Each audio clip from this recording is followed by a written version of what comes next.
Baby, तुम कितनी पढ़ी लिखी हो? मैं बहुत पढ़ी लिखी हूँ। अच्छा, तो 15 फलों के नाम बताओ ना। आम, पपीता, सेब। ये तो 3 ही हुए। और 1 दर्जन केले।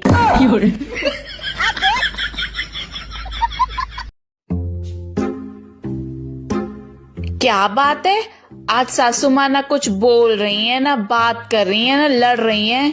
मेरी गलती की वजह से। आपकी गलती की वजह से? हाँ, मम्मी ने मुझसे लिप बाम मांगी और मैंने उनको फेविस्टिक दे दी।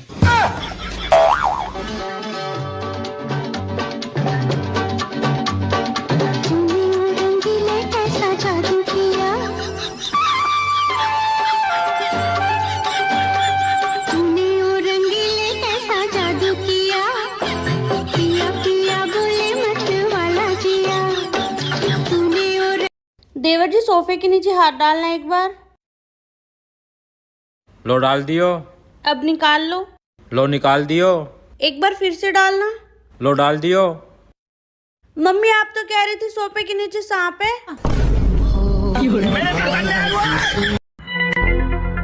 मम्मी, कल मैं मायके जाऊंगी रक्षाबंधन पे, तुम्हें घेवर और भूरे का पैसा दे दो। छोटा सा मेरा जहां है खुदा। जी 100 रुपया में घेवर भूरो राखी आ जाए। घेवर छोड़ पेट्रोल ले जाइयो और राखी ले जाइयो। घेवर ले जाना हो तो कमाऊ और ले जाइयो।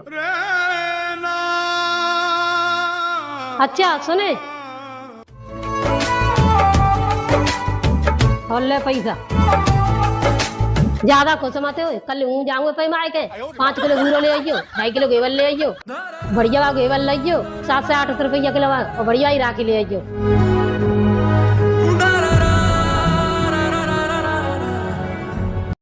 भाभी, भूख लगी हुई है, क्या बनाई है? दीदी, आज दाल चावल बना है। क्या भाभी, आप अपने मायके में दाल चावल के अलावा कुछ और नहीं खाई हैं क्या? जब देखो तब दाल चावल बना देती हैं। बहू, कल फंक्शन में तुम ये साड़ी पहन लेना। पर माँ जी, मेरे पास साड़ी रखी हुई है।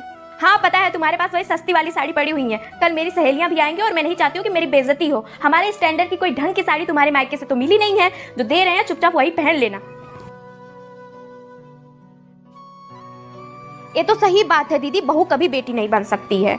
माँ जी, मैं अपने घर से एक बेटी ही बन के आई थी, लेकिन आप लोगों ने बेटी छोड़ो बहू भी बनकर नहीं रहने दिया। 5 उंगलियां बराबर नहीं होती हैं। मेरे माँ बाप आप लोगों से गरीब हैं, इस बात का ताना कभी आप देती हैं तो कभी दीदी देती हैं। मैं आप लोगों के लिए कितना भी कुछ कर लूँ, लेकिन आप लोग मुझे कभी अपना समझना ही नहीं चाहते हैं और बात कर रहे हैं कि बहू कभी बेटी नहीं बन सकती है।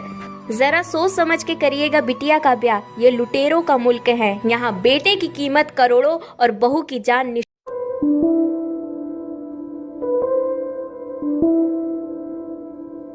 क्या हुआ, रुक क्यों गए? मुझे लगा आप लोग कुछ जरूरी बातें कर रहे हैं, तो मैं बाद में आ जाती हूँ, अब कर लूँ। हाँ, बातें तो बहुत जरूरी कर रहे हैं बेटा, पर वो बातें तेरे को भी जानना और समझना बहुत जरूरी है। तो इस परिवार का हिस्सा है, कोई पराई थोड़ी ना है। आओ बैठ जा।